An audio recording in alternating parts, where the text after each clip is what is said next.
Alrighty guys, welcome back to another one. This time we're going to do a first here. I'm putting together a number 3 buck shell in 2 3/4 inch 12 gauge. The only thing I've used it in so far is 32 gauge. Well, yeah, this time we're doing it in 12. This is 25 caliber, 24 pellets. This is going to be a 1.26 ounce load of just lead. If you're going to add buffer, it's going to bring it up to 1.3 ounces. The components we're using are pretty simple. A once-fired Federal top gun with a Shadot primer. Next, we're going to use a 2 3/4 inch TPS wad. This is probably the TPS series in general. They are my favorite 12 gauge wad to use for anything buckshot, birdshot, steel, bismuth, TSS. They are, in my opinion, the best wad to use.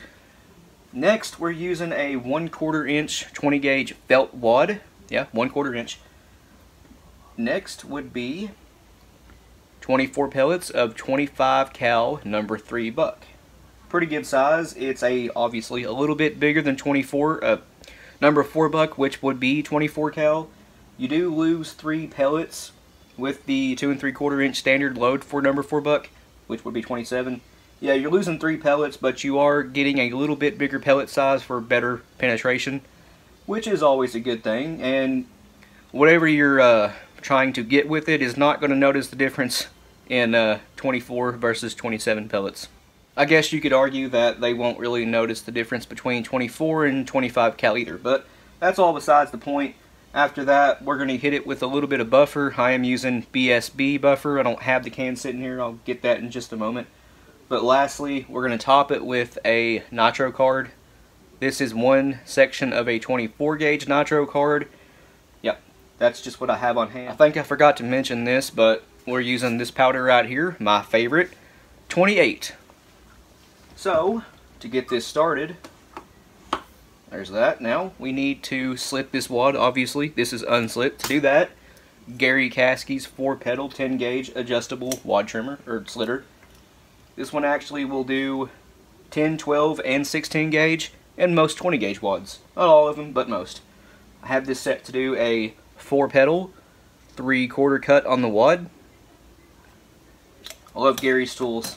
Facebook.com/Gary.D.Caskey if you want any of his stuff. And as you can tell, they do a beautiful job. So, go ahead and get that seated. Use my 16 gauge press to go ahead and seat that. I don't have a wad tamper on hand. But next we need our 1/4 inch 20 gauge felt wad. Get that in place. As you can tell, these go together fairly quick. Next we need 24 pellets of 25 cal number 3 buck. This would be good for closer range deer, maybe some coyote, fox, close range hogs, stuff like that. Home defense, personal protection. These will stack by 4s. I'll try to show you without spilling them. You can't see it, but trust me, they stack by 4s. So next we're going to hit that with a little bit of BSB buffer, which is my favorite buffer. Used to be ITX, but has been rebranded.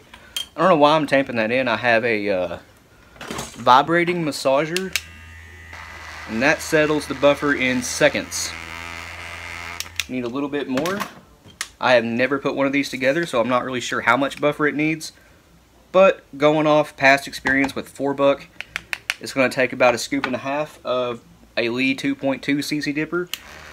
And it looks like that got it right there.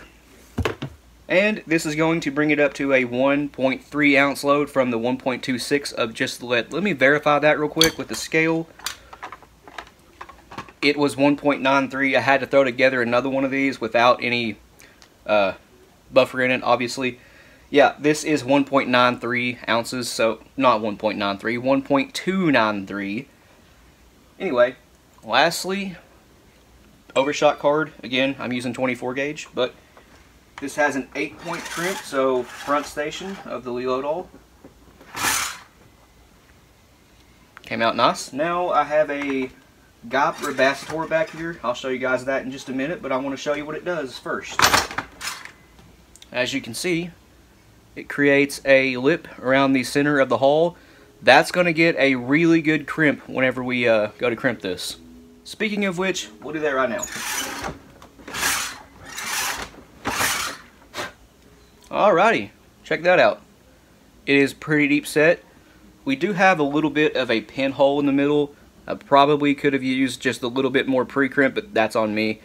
As you guys can see, the Leodol, or any press for that matter, in combination with the Gop Rebasator is a match made in heaven.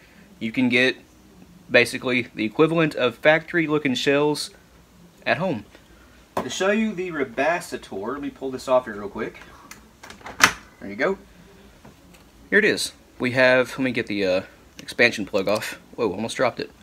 Yeah, Gop Rebasator. You guys seen what it did?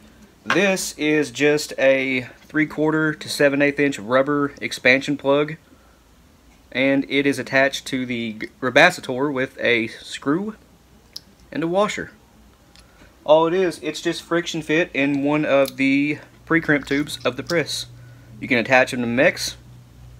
I highly recommend getting one of these if you can. Well guys, I think that's going to do it for me. If you can't tell, it is very hot in here. I'm going to go cool off. It's like close to 90 degrees in this house right now. It's been running close to 100 all day today outside. Kentucky weather is insane, but that's going to end this one here, guys. Please like and subscribe. We always appreciate that. If you have any questions or comments, leave them in the comment section below and we'll get back to you. And if you want to, go check out our Patreon. It's as low as $1 a month and you guys get early access to content. A link to that, as well as a link to our Instagram, Rumble, and Patreon will be in the description below. But other than that, you guys take it easy. We'll see you in the next one.